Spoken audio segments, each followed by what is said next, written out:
உங்க நாலேஜை புரிஞ்சுக்கிறதுக்கு ஜிடி நாயால முடியாது. பாவம் மனுஷன் வேற இல்ல. ஏங்க ஜிடி நாயுடு என்ன கண்டுபிடிச்சாருங்கிறீங்க? ஆட்டுக்கல்ல கண்டுபிடிச்சாரு. ஒரு மாவாட்டுறதை கண்டுபிடிக்கிறது ஒரு கண்டுபிடிப்பாங்க.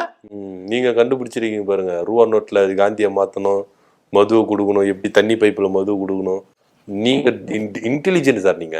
அப்புறம் இதெல்லாம் நான் சொல்லல, உங்க தலைவர் சொல்லிதான் சொல்றீங்க. தலைவர் சொல்லி சொல்றாரு. ஏங்க உங்களுக்கு வந்து பைலா இருக்கு இல்லையா? ஒவ்வொரு கட்சிக்கும் ஒரு பைலா இருக்கும் இல்லையா? ஒரு சங்கத்துக்கும் ஒரு பைலா இருக்கு இல்லையா? உங்க கட்சிக்கு என்ன பைலா இருக்கு? இது வரைக்கும் அந்த பைலா வந்து ரகசியமா வச்சிருக்கு. அந்த பைலாவோட திட்டத்துல இருக்கிறதெல்லாம் இதெல்லாம் ஃபியூச்சர் திட்டங்கள். அந்த பைலா முழுசா நாங்க வெளியிட்டோம்னா அடுத்த கட்சிக்காரன் ஜெயிச்சுட்டு போயிருவான். இப்போ ஜெயிச்சுதான் போறோம். இப்பவும் ஜெயிச்சு தான் போறோம். உங்களை மாதிரி மூளை இல்லாத இருக்கிறப்ப அவங்களுக்கு தான் ஓட்டு போடுவீங்க, அவங்களுக்கு தான் ஜெயிக்க வைப்பீங்க. ஒரு புரிதல் வேணும், ஒரு புரிதல், கொஞ்சமாவது யோசிக்கணும். ஃபியூச்சர் எப்படி இருக்குன்னு ஒரு கப்பம் இருக்கணும். நமக்கு அப்புறம் நம்மளோட சந்ததிகள் எப்படியெல்லாம் வாழ போறாங்க அப்படிங்கிற ஆசை இருக்கணும். அப்படி இருக்கிறவங்க தான் இன்னைக்கு ஃபியூச்சர். இன்னைக்கு வரைக்கும் ஜென்சி கிட்ட ஏங்க எங்க பக்கத்துல நிக்கிறான் அவனுக்கு தெரியுதுங்க. நீங்க சரக்கு கொடுப்பீங்க.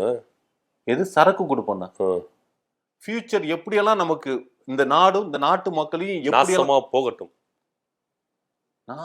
ஒரு டைலாக், ஒரு நாடும் நாடு மக்களும் நாசமா போகட்டும். என்னங்க உட்காந்து பேசுறதுக்காக வந்திருக்கேன். 4 விஷயத்த மக்களுக்கு தெரிவிக்கணும், நமக்கு தெரிஞ்ச 4 விஷயத்த 4 பேருக்கு தெரிவிக்கணும் தான் பேசுறேன். ஆனா உங்களோட கேள்வி எல்லாம் முட்டாள்தனமா இருக்கு. என்னை டென்ஷன் பண்றீங்க. என்னை டென்ஷன் பண்ணீங்கன்னா நான் என்ன பண்ணுவேன்னு தெரியாது. முதல்ல டென்ஷன் பண்ணாதீங்க.